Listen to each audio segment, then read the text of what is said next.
নদীর তীরে ছড়িয়ে থাকা এই বিশাল পাথরগুলো শুধুই কি সাধারণ পাথর, নাকি লুকিয়ে আছে হাজার হাজার বছরের এক বিস্ময়কর ইতিহাস? স্থানীয় মানুষের বিশ্বাস এই পাথরগুলো কেউ এনে রাখেনি, এগুলো নদীর স্রোতে ভেসে এসেছিল এক পীরের অলৌকিক শক্তিতে। কিন্তু ইতিহাস কি বলে? চলুন আজ খুঁজে দেখি জয়পুরহাটের সবচেয়ে রহস্যময় স্থানগুলোর একটি পাথরঘাটা, যেখানে ইতিহাস, কিংবদন্তি আর বিশ্বাস একই নদীর তীরে এসে মিলেছে।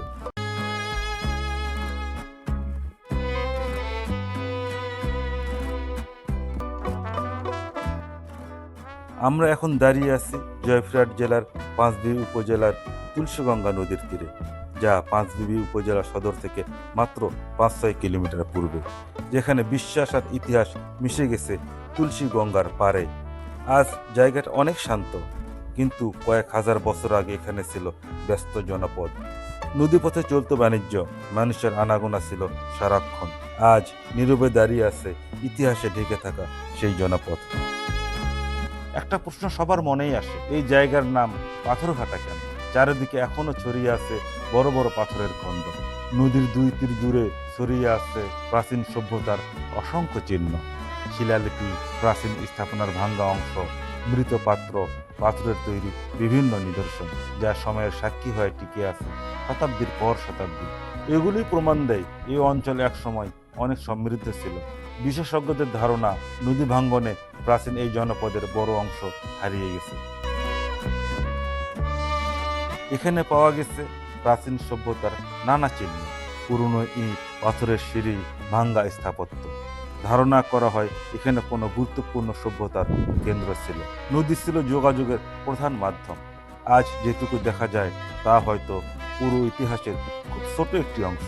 এখানে পাওয়া উত্তর ভারতীয় কালো মসৃণ মৃৎপাত্র আর কুষাণ রীতির দেবমূর্তি বলে দেয় এই জনপদের শিকড় প্রথিত আদি ঐতিহাসিক যুগে। সময়ের সাথে সাথে এখানে বসতি ছিল গুপ্ত, পাল আর সেন আমলের। এলাকাটির পুরনো নাম ছিল নৌপুকুরিয়া, কারণ একসময় এখানে ছিল 9টি পুকুর, যেগুলোর অস্তিত্ব আজ আর নেই। কিন্তু আশ্চর্যের বিষয়, এই অঞ্চলে স্বাভাবিকভাবে এত পাথর থাকারই কথা নয়। আর ঠিক এখান থেকেই জন্ম নিয়েছে এক রহস্যময় কিংবদন্তি। স্থানীয়দের বিশ্বাস, নিমাই শাহ নামে একজন পীর এখানে ধর্ম প্রচার করতে এসেছিলেন। তার অলৌকিক শক্তিতে দূর দেশ থেকে বিশাল পাথরগুলো নদীর পানিতে ভেসে এসেছিল। পাথরগুলো তার ডাকে সাড়া দিয়েছিল। ইতিহাস এই ঘটনাকে প্রমাণ করতে পারেনি, আবার পুরাপুরি অস্বীকারও করেনি। এটাই সত্য কিংবা লোককথা। কিন্তু আশ্চর্যের বিষয়, আজও হাজার হাজার মানুষ এই বিশ্বাসকে সম্মান করে। আরও অবাক করার বিষয়, এই একই মাজার, একই মাটি, একই তীর্থস্থান আজও ধরে রেখেছে 4 ধর্মের মানুষের অভিন্ন শ্রদ্ধা। মুসলিম সম্প্রদায় একে চেনে পীর কেবলা নাসিরউদ্দিনের মাজার হিসেবে, হিন্দু সম্প্রদায় বলে নিমাই পীরের দরগা। কিন্তু শুধু এই 2 সম্প্রদায়ই নয়, খ্রিস্টান আর বৌদ্ধ ধর্মাবলম্বীরাও এই স্থানকে মানেন পবিত্র তীর্থস্থান হিসাবে। ভিন্ন ধর্ম, ভিন্ন বিশ্বাস, ভিন্ন উপাসনার রীতি, তবু একই মাটিতে, একই পাথরের সামনে সবার মাথা নত হয় শ্রদ্ধায়। একই মাটিতে পাশাপাশি নত যেন হন হিন্দু, খ্রিস্টান আর বৌদ্ধ ধর্মের মানুষ। প্রতি বছর চৈত্র মাসের প্রথম সোমবার এখানে বসে মাহফিল। এর কয়েকদিন পরই হাজার হাজার মানুষের সমাগমে বসে বিশাল মেলা, যা পাথরঘাটা মেলা নামে পরিচিত। এমন সাম্প্রদায়িক সম্প্রীতির উদাহরণ বাংলাদেশের খুব কম জায়গাতেই চোখে পড়ে। আজও প্রচলিত আছে, এক সময়ে নদীর উপর পাথরের তৈরি একটি সেতু ছিল। নদীর ভাঙ্গনে সেতুটি হারিয়ে গেছে, কিন্তু নদীর বুকে এখনো মাঝে মাঝে বড় বড় পাথরের অংশ দেখা যায়। ইতিহাস যেন আজও নীরবে কথা বলে। পাথরঘাটা শুধু একটা পর্যটন স্থান নয়, এটি বিশ্বাস, লোককথা, ইতিহাস আর প্রত্নতন্ত্রের এক অপূর্ব মিলনস্থল।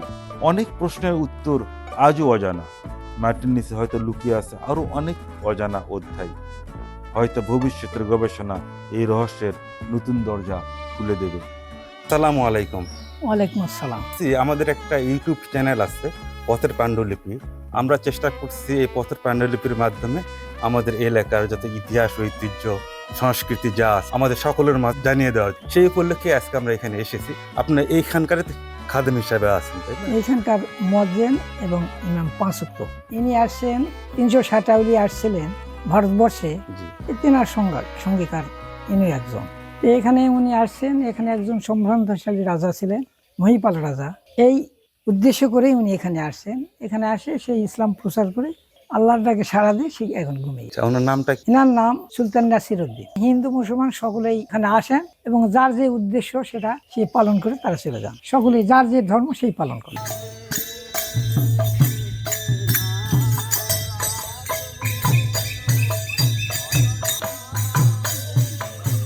ভিডিওটি যদি ভালো লাগে একটি লাইক করবেন, চ্যানেলটি সাবস্ক্রাইব করতে ভুলবেন না।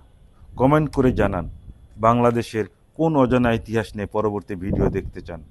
আমি ইখলাসুর রহমান, আবার দেখা হবে পথের পাণ্ডুলিপির নতুন এক পর্বে। ভালো থাকুন।